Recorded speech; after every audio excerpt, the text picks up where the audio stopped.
There's a lot of groups that we're related to. And there's the big general conference over all of us. But we're also part of the Northeast Jurisdictional Conference, and we're part of the Baltimore-Washington Conference. Methodists are very methodical and very organized, as you all know. I put the central conferences off to the side. That's Africa and Philippines and Europe. And there's some fascinating history about why South America isn't part of us. It's actually part of our systemic racism that we are fighting now. And then, we hear a lot about MFSA and Reconciling Ministries Network. They are really not part of the General Conference. They are separate caucus groups. They are 501c3 groups. And they, like many, are, just social interest groups.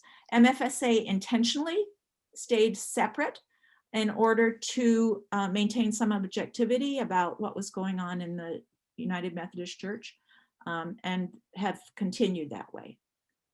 So this is just a less my kids drawing and a little more formal. So on the left are all United Methodist Church structures, of which we are a part. And we're very aware of GBCS because our dear Neil is working there, and GCOR because GHAY works there. General Board of Global Ministries, those are all part of the official structure of the General Conference. These independent groups of which we're a part include RMN, MFSA, and the Baltimore-Washington area Reconciling Methodists that Jen Ilo really started back about, Ella, probably almost 20 years ago now, and continues.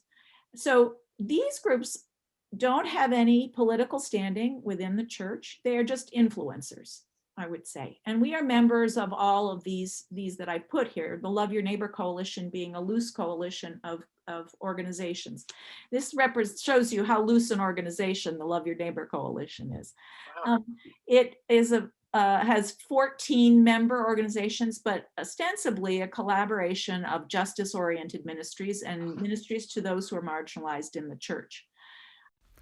On the left side, you'll see that some of these names have asterisks, which means that those groups are official caucus groups within the General Conference of the United Methodist Church.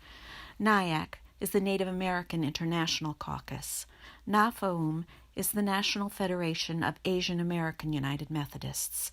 MARCHA is the Caucus for Hispanic Methodists, PINKM for Pacific Islanders, and BMCR is the Black Methodists for Church Renewal. These are all part of the Inter-Ethnic Strategy Development Group. They fall under Neil. Are they under GBCS or GBGM? They're all independent. So but they're sponsored to some extent by the general church.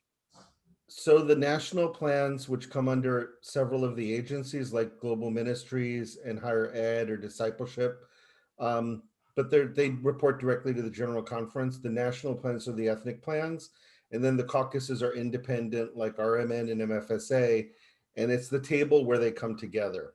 And there are two staff that sit in there at that table. I'm one of them, and my colleague Giovanni Arroyo, who's a member of the Baltimore-Washington Conference. So we advise the caucuses and the national plans. Okay, thanks. But you hear they have a general conference staff person, here Neil, that is supporting them, and they actually get some funds from the general church to do their ministries.